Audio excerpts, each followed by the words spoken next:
Welcome to the ICEJ weekly webinar. I'm David Parsons, one of the vice presidents here at the International Christian Embassy, Jerusalem, coming to you from our headquarters in Jerusalem on Thursday. Of course, it's time for the weekly webinar. We always explore different topics, biblical teachings, current affairs.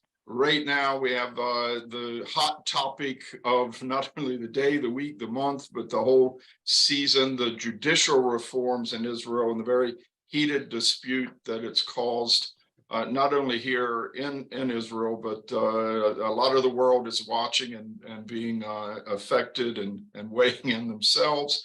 And here to help us understand what's going on, give us his insights, is Yonah Jeremy Bob. He's a senior reporter for the Jerusalem Post. For many years, he handled legal affairs, judicial affairs, and he's also doing military reporting.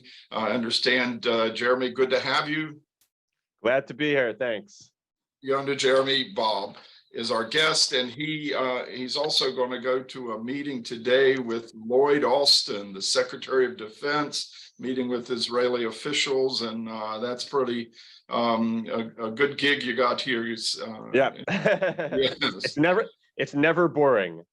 No, I mean the military especially, it's always security here.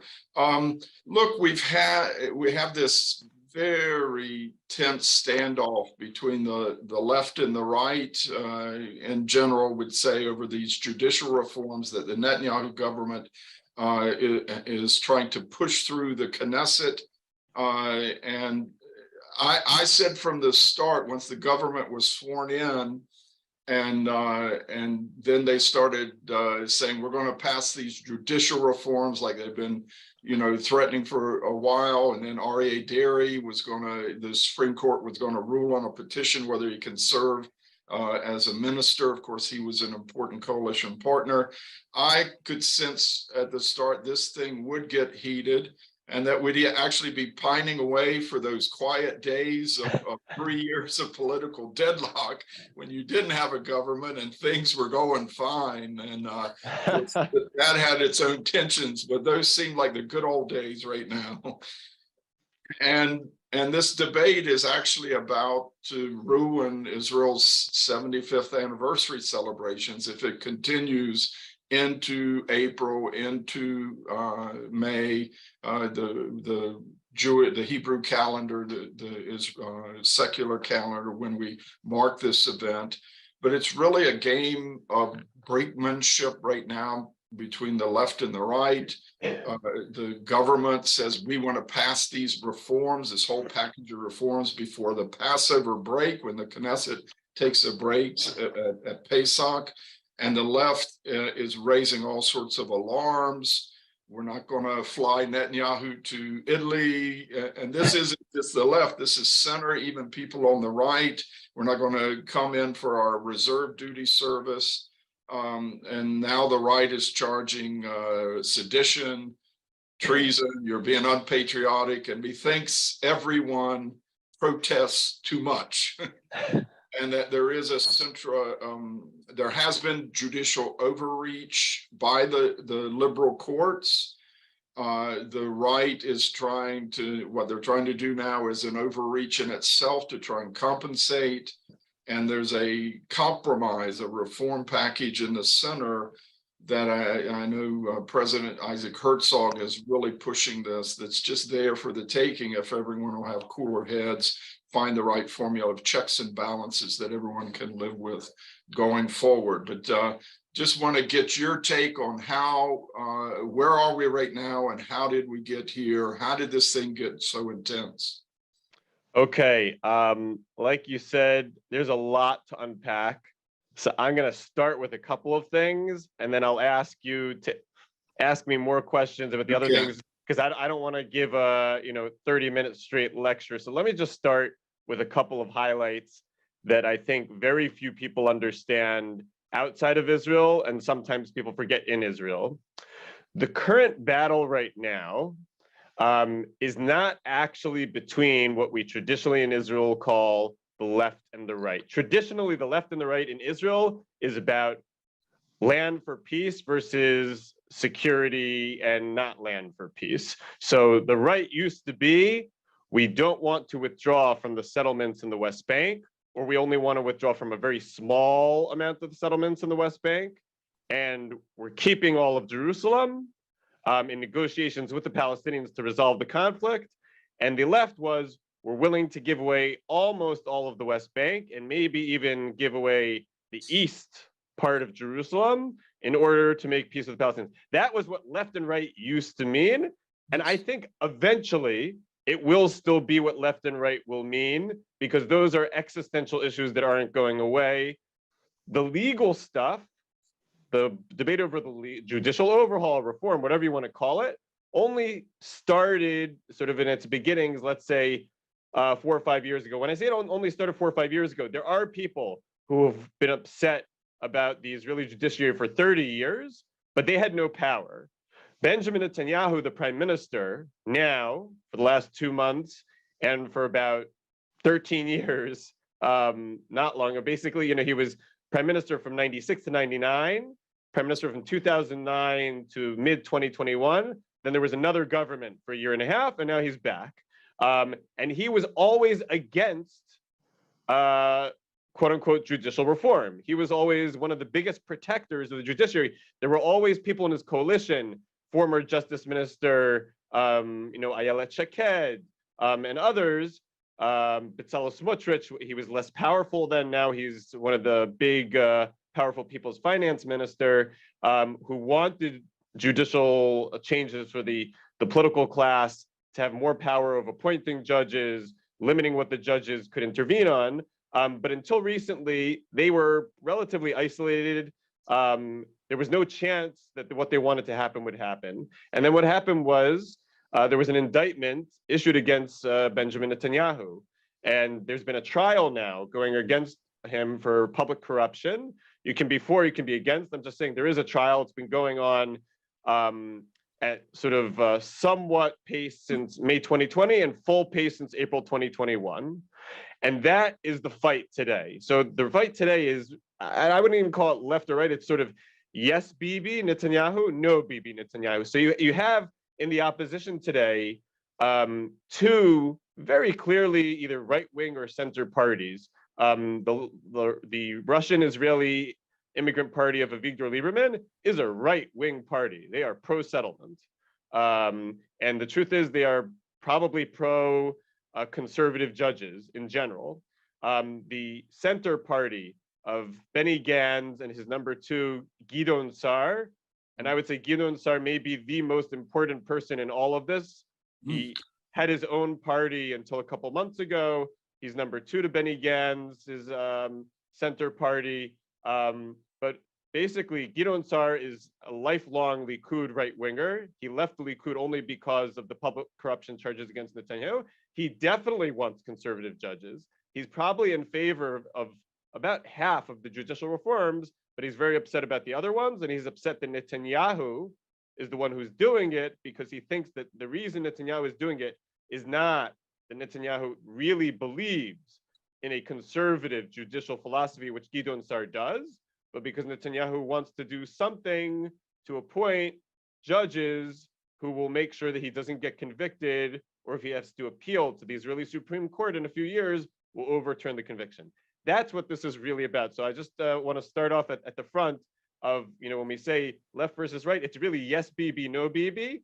And the reason that all of this is important is I think it will lead into what I still predict will happen in the end of a compromise.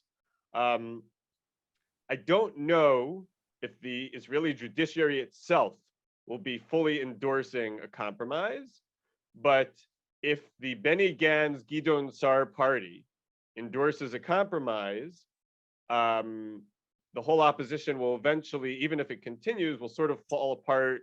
It'll lose gas. I think a lot of the people internationally who are worried about what might happen with this in the United States and in Europe, if they see that Benny Gantz and Gideon Sa'ar, and then the other person that's important, at least for Israel, former IDF chief Gadi Eisenkot is number 3 in that party. If all of them endorse a compromise, I think it will calm a lot, not everyone, but a lot of people down. it won't be seen as controversial, won't be seen as corrupt. It'll be seen as sort of a principled, moving the balance of powers a little bit more between, conservative and activist, a little bit more than a little bit more to the conservative side. I can go on now and start talking about sort of the elements, but is there anything you want to follow up and ask about that I just said first? Yeah, I think you mentioned Ayelet Shaked, who was the Minister of Justice in the Bennett-Lapid government, Right. the last government that fell last year and got replaced in late December by the new government. But she was pushing, I understand she was pushing some of these same reforms then, and but didn't have much success. But what is it that this government has proposed, and it's the justice minister who's really pushing it hard, even where he says if Bibi does put the brakes on it and start compromising, he's going to resign, which puts Netanyahu's coalition in danger. But what are the main things they're proposing, and what's the time frame? Is it really urgent to get it done by Passover, which is 3.5 weeks away? Okay, first of all, there's zero urgency. There's nothing really happening right now. The one really urgent matter for the government would have been, could they have done this before Aryeh Deri, who's the leader of the Shas party, probably the second most important figure in the government today. The Shas party is the ultra-Orthodox Sephardic party. There's two ultra-Orthodox parties in the government, one with people who moved to Israel with their families originally coming from sort of European or Russian or Lithuanian, Polish backgrounds. That's the Ashkenaz, and the Sephardi party of Aryeh Deri are Jews who at some point their family came from other Middle Eastern countries in North Africa. And so basically he was fired from the government because he was convicted twice of public corruption, and the second time was pretty recent, and he said in court, I won't run for the Knesset again, I won't try to be a minister again. Now, he said it in court, but it wasn't part technically of his plea agreement, and so because of that, there was a whole debate as to, could they really hold him to it? The Israeli Supreme Court said yes, and Netanyahu fired him. But there might be new legislation that could sort of change the law so that the Israeli Supreme Court can't intervene and he would go back into office. But that's already happened. He's already been fired. So whether he goes back into office in a month or in 4 months, doesn't really matter. The urgency from the government is they knew that there was going to be opposition, and the faster they moved, they were hoping they could sort of blitzkrieg through the opposition to get, because this is a radical change of the balance of powers, the most radical since, again, the 1990s, when a more powerful version of judicial review, the Israeli Supreme Court started exercising that. Now, by the way, people say that it was created in the 1990s. That's not true. There was Israeli judicial review already in some decisions in the 1960s, but it is true that in the 1990s, they became more aggressive under Justice Aaron Barak was the sort of big pusher for that. So I don't think there's a particular urgency other than on a strategic level. In terms of the elements themselves and Ayelet Shaked, so what Ayelet Shaked wanted was for the Knesset to be able to override a Supreme Court override. All right, so the Knesset passes a law that says illegal African migrants coming across the border from Egypt, meaning they're coming from like Sudan or Eritrea, and they make their way to Egypt and they walk across some part of the Egyptian border into Israel. This happened about 10 or 15 years ago. About 60,000 came into Israel. In the United States, 60,000 would be like, what's the big deal? In Israel, with only 9 million people, 60,000 was a really big deal. Most of them went to the same neighborhood. It sort of changed the character of southern Tel Aviv and some other places. And so the government passed a series of laws to try to get them to leave, prevent more from coming. And the Israeli Supreme Court struck it down a number of times. And as Ayelet Shaked said, this is terrible. We need to control illegal immigration. We need to let the Knesset be able to override the Supreme Court on these issues. Netanyahu stopped her from doing that. So that was what was going on back then. By the way, in the meantime, either enough laws were passed, or the government was, unfriendly enough to the migrants that the 60,000 was the maximum. They also built the wall.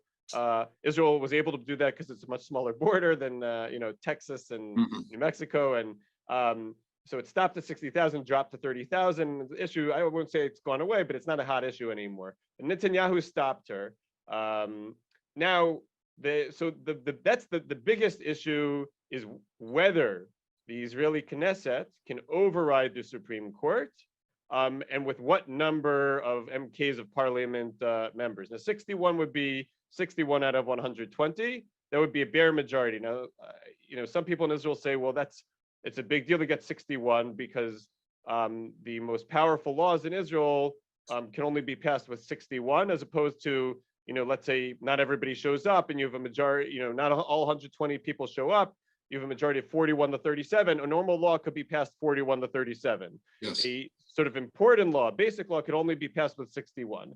But you can't have a coalition government with that 61. So in theory, basically any coalition government would then be able to overrule any Supreme Court ruling.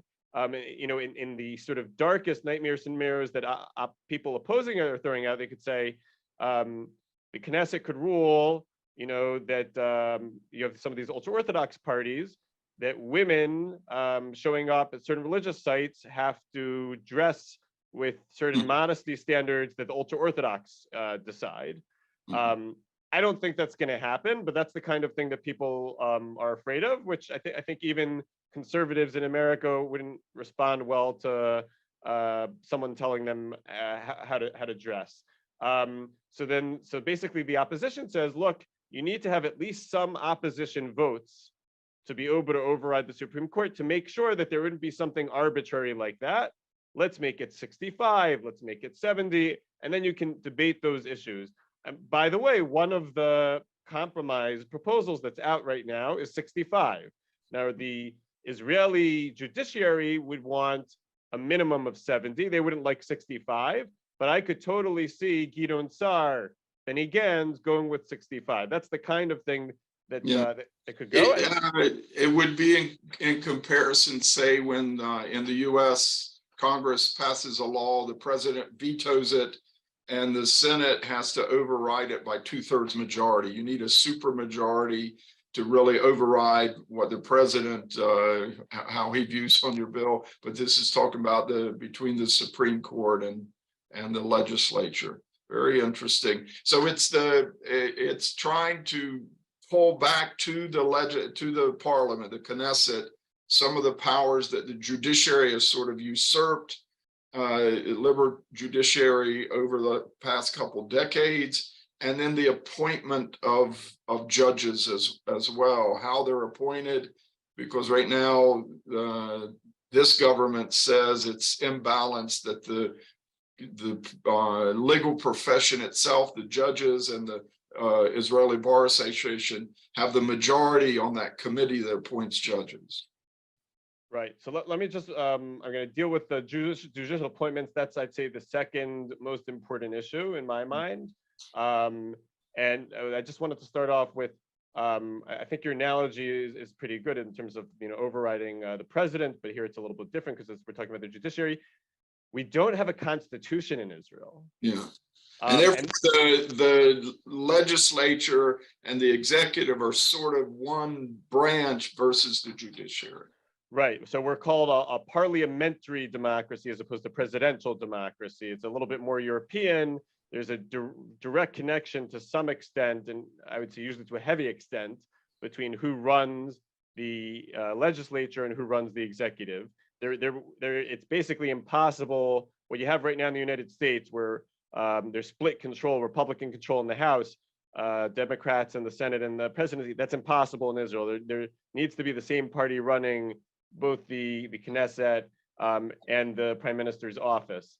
So basically, because we don't have a constitution, this is the argument of the activists, is the Supreme Court didn't really want to be as activist, but it had to be because there's no constitution. So whereas in the United States, Congress couldn't, sort of quote unquote go rogue and pass something that 60 or 70% of the population wouldn't like, you could have a populist Knesset that people like the prime minister in general, but they might not agree on, again, let's say the modesty issue, as opposed to the African migrant issue. By the way, 80% of the public was in favor of the, keeping the border sort of safe, so to speak, and preventing more African migrants from coming in.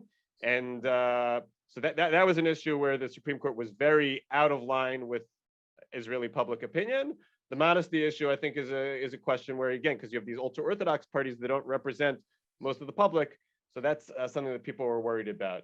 So again, if there was a constitution in Israel, then I think also there would be more support for taking away more powers of the judiciary, because the constitution could be the brakes. So that's part of what's confusing is I think a lot of people do think that the judiciary has intervened too far and too often and too aggressively. But on the other hand, they don't want the executive and the legislature to have no brakes. So again, it gets very complicated. Appointments. Okay, so what we have now is there's 9 members that appoint Supreme Court judges, 3 from the judiciary. So they're going to sort of pick people who are generally more, activist themselves. Basically 3 from the government, 1 from the opposition, who's usually going to vote with whatever the judiciary wants, since the government from most recently has been more conservative than the judiciary. And then these 2 Israeli Bar Association members. Now, most of the time, the Bar Association members also vote with the judiciary. And what that's meant is the judiciary has more control of the appointments. But Gideon Sar, again, who's in the opposition today, years ago passed a law that made it impossible for the judiciary to push through even with a majority, because they needed 7 votes. And so they still needed the government to be able to weigh in. The government could still veto. So there has always been sort of some horse trading. You get one judge, I get another judge. We're talking about Ayelet Shaked. She got there's at least 2 very conservative judges on the court, a third one who's sort of in the middle, and then there was 1 activist. So she actually changed the picture of the Supreme Court. Gideon Sar, also, who was justice minister for the last year and a half, got some more conservative justices on the Supreme Court. I would actually say that today, because of Shaked and Sar, that the Supreme Court has changed in the last 8 years from, and these aren't exact numbers, it's not an exact science, but let's say if, it used to be, 70, 80% activists, now there's probably only a 1 or 2 judge majority for the activists. There's 15 members of the Supreme Court, and right. And it's kind of shifting towards it used to be 10 or 11 to 4 or 5, and now it might even be 8 to 7. It's still majority activist, but it might even be 8 to 7. So what they're saying, the government, is the Supreme Court has too much power, too much veto, and that's why it's been activist for so long. And so they were proposing a clear majority for government officials to be able to appoint Supreme Court judges. The latest compromise is basically some variation of 4 people from the government, 4 people from the opposition, and some sort of observation role for the head of the Supreme Court. And maybe the head of the Supreme Court could veto 1 or 2 people, and the justice minister could veto 1 or 2 people. And this would sort of make permanent the sort of horse trading to make sure that each side would get, an activist, a conservative. Now, part of the trick to this is, if it would be done the way things are right now, some of the opposition figures would probably be from, again, Gideon Sar's party, who are right-wingers, or Avigdor Lieberman's party, who are right-wingers. And the government knows this, so they wouldn't get judges who would help acquit Benjamin Netanyahu, but they would get judges who would be more likely to tell the judiciary, stay out of settlement issues, stay out of immigrant policy, those kinds of things. So it's a clever compromise from the government's perspective, which is why they're more excited about it, and the opposition is a little bit less excited about it. But I do think, again, there could still be tweaks and changes, but I think the compromise that's been rolled out by a former justice minister who's not a right winger named Daniel Friedman, and President Isaac Herzog is working on a compromise. Something along these lines, I do think will probably end up being where things will turn out. Okay, look, when we look at this package reforms, which I think it is, some are calling it an overhaul. It is a substantial overreach back the other way. But is this worth? You've been covering it over the past month or two. Is this really, why should Israeli Air Force pilots be so worried about this? You've got 37 out of 40 in one of these elite Air Force pilot units that says we're not going to come do our reserve duty, which traditionally you do it. It's patriotic. You have to leave whatever you're doing. You signed up for this when you became a pilot, but they're refusing. You've had even members of special elite intelligence units saying we're not going to come in for our Miloim, our reserve duty. I mean, are they reading the fine print and worried, or what's the bit? Why are they protesting? And what sort of impact would these judicial reforms have on the military, and where the whole world is watching? And one of the reasons Israel doesn't get called up for war crimes all the time by UN, whatever, is because they have this independent judiciary. How much is this in play? This is a huge issue. In fact, the reason that I think that Netanyahu is going to compromise, and I think he's going to get a bunch of what he wants. I do think that things will move in a more conservative direction in a significant way, no matter what the compromise is.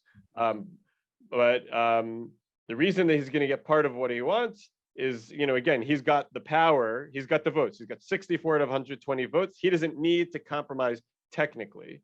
But the reason he's going to is the economic side. We'll talk about that later, and the military side. That, like you said, 37 out of 40 elite Air Force combat pilots, IDF intelligence unit 8200 officials, Maglan special forces officials, every single former Air Force chief also signed. They're not serving anymore. They're older, but they signed a letter in support of a lot of these people, and they're all threatening, basically, not to show up for training, and if the law actually goes through, to actually quit. And while they signed up for reserve duty, this isn't, some people have been saying, oh, they could get put in jail. They can't get put in jail. Reserve duty is volunteer. They did their mandatory service 20 years ago. They did their 3 years. They've been serving as volunteers for the last, 20 years after that. They can quit anytime they want. And that would be a disaster for Israeli national security. Now, what do all these people care about? Activists, conservative, usually military people. I'm not going to say they don't follow them, but it's not their key issue. It's not necessarily the judicial reform overhaul itself. It's what could happen afterwards and who's in the government now. And the most important person there is Itamar Ben-Gvir. All right, Itamar Ben-Gvir they call him now National Security Minister, but basically he's the minister with control over the police, and most importantly, the border police, because the border police handle a lot of interactions and security with the Palestinians. And until now, for Israel's history, the Israeli sort of JAG, sort of the military lawyers have set what the rules of engagement are. When can you shoot somebody versus when do you have to use non-lethal force? When do you have to, fire a warning in the air? When could you shoot somebody in the knee as opposed to shoot to kill? And those lawyers follow international law. And Israel gets criticized by people who hate it, that it does. Israel follows international law very scrupulously. Before I was a journalist, I was in the Israeli International Law Unit in the IDF. The lawyers are really, really serious, very committed to international law, have some very creative, ways to warn people that other countries like the United States sometimes have even copied, to try to warn people to leave areas that they're about to attack. And they're worried about this guy, Ben-Gvir. Ben-Gvir has never served in the IDF, has a history of, in some cases, either blatantly encouraging violence or by implication encouraging violence. He had a picture in his house for decades of somebody named Baruch Goldstein, who was, you don't use the term lightly, but he was a Jewish terrorist who shot dozens of Muslims a couple of decades ago in Hebron. And so this, this person was a little bit of like somehow like a hero for him, and he had a whole explanation about he doesn't support violence. But anyway, this is Itamar Ben-Gvir's history, and they're worried that that guy could be telling them when they can open fire. And in fact, that guy and his party right now are trying to pass a law in the Knesset that would say that Israeli military troops basically would have like immunity for shooting at Palestinians. They wouldn't phrase it that way. They'd say it is sort of in national security circumstances. But the way it works right now is it's very rare that Israeli military troops get put in jail for shooting Palestinians because they usually follow the rules. They usually are only shooting if their life is in danger. And then self-defense in any country in the world allows, shooting. There's been, 5 cases where some troops went over the line and they, went to jail or, were prosecuted and there was a trial. And, and so basically that's what they're worried about. These national security officials are worried about. They don't want to serve in an army where they think they could be given orders that they wouldn't be able to follow. Now, as long as there's a Supreme Court that would be able to tell Itamar Ben-Gvir, your new rules of engagement are illegal, you need to follow the rules of engagement set by the Israeli military lawyers, they're fine. But if they think that because there's no constitution, that Itamar Ben-Gvir by himself could unilaterally give an order to give, immunity to somebody to just shoot people because he was upset or because, something that would be less than the life being in danger, then they wouldn't be willing to serve in the army. I think that's the biggest issue for the national security figures. Yeah, I think there's a lot of people who want to drag Israel to the International Criminal Court or arrest Ariel Sharon or Zippy Livni. I remember there was a time when Belgium wanted to arrest some of these people under universal jurisdiction because you get called into the International Criminal Court in The Hague for war crimes because there's no judicial system in your country that's independent and is able to handle whether there were crimes committed here and you could get convicted in your own country, whether it was Rwanda or in the Serbia and Kosovo and Herzegovina, that whole area, the Balkan War. These guys got drug in because there was no national courts there to try them that were independent and not controlled by them. And Israel, I guess it's a shield that the judiciary here is so independent, is so liberal, activist in its outlook, that people like Alan Dershowitz and Erwin Kotler from Canada, Dershowitz, a big American jurist, they say it's like the crown of Israel's democracy is this judiciary and don't tamper with it. Is it that critical, especially you're saying with Ben-Gvir, this guy who's known to have, he had Kahanist leanings, forced transfers of the Arabs and all, that's a dangerous combination that you think Israel, there's probes right now. There's a permanent probe by the Human Rights Commission.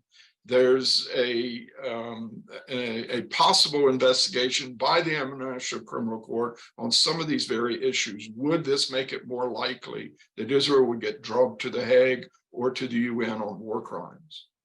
It would make it more likely. It wouldn't make it a certainty because, again, it's not necessarily the reforms themselves. It's that once they would pass, if the Knesset could pass any law, if Itamar Ben-Gvir could give a unilateral order and then the court couldn't stop it and the Israeli military lawyers couldn't stop it, that would be the point where there would be a problem. So something else would need to happen on top of the reforms of the overhaul.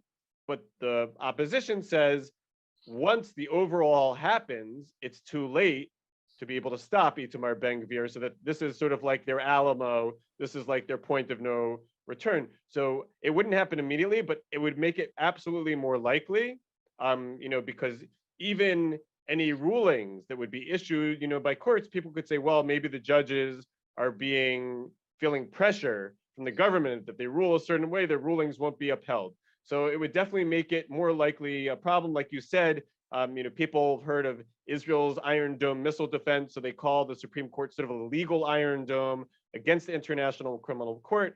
There's this principle, fancy sounding principle called complementarity, which basically you explained, the way normal people would say is Israel has its own courts and its own, prosecution, and it investigates its own soldiers.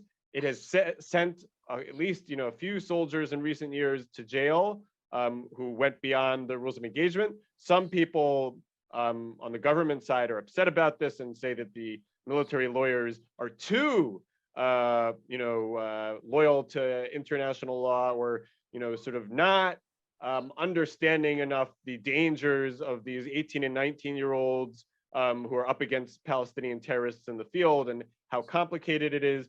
But that absolutely protects Israel from these threats. I think the biggest one, like you said, is the International Criminal Court, the ICC criminal probe, which opened in March 2021. It was sort of being preliminary looked at all the way since 2015. But the good news is that once a new ICC prosecutor, Karim Khan, took over, basically nothing's happened with it. And the reason that nothing's happened with it is because Israel has this legal Iron Dome, and the United States and a lot of the European countries who pay most of the ICC's budget, by the way, said, this is not a place the ICC should be getting. The ICC, like you said, where do you get involved?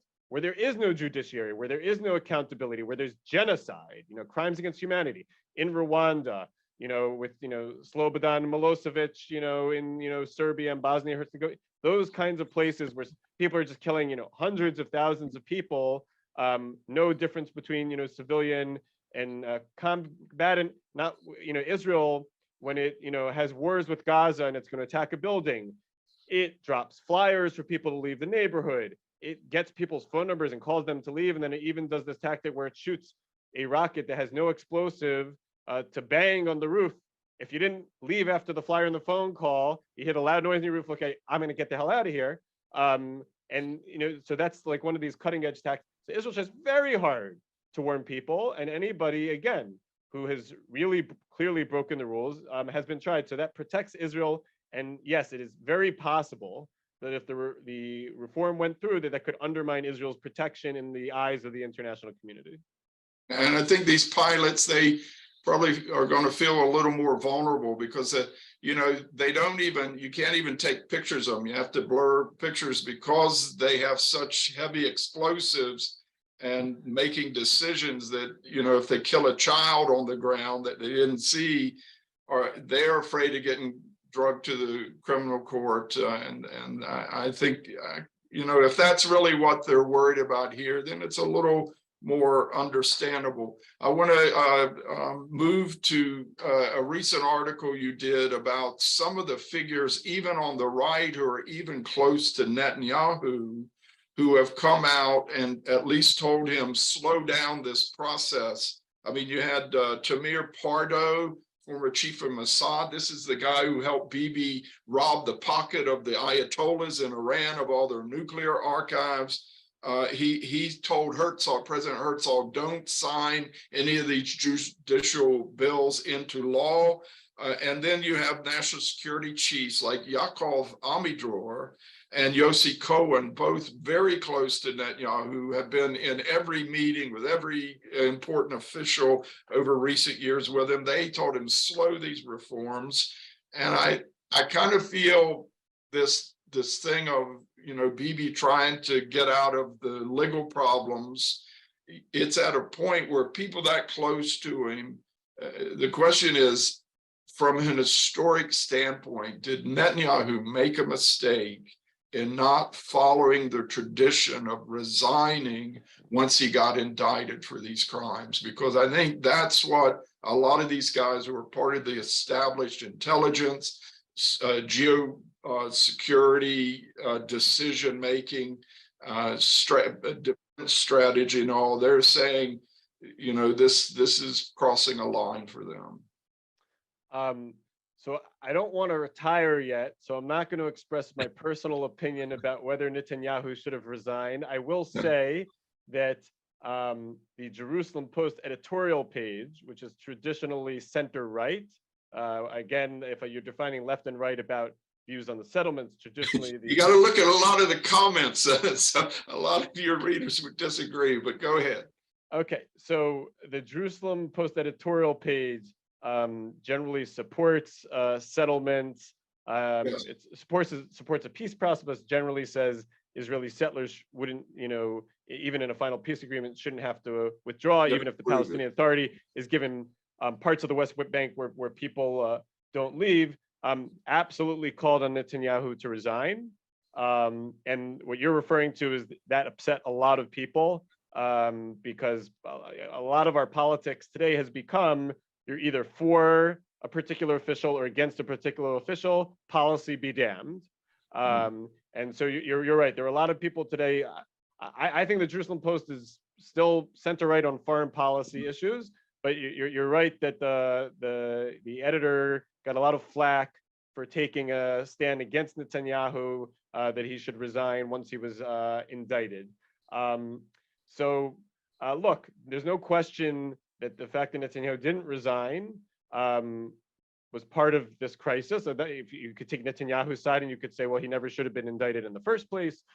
We could talk for a whole hour about that.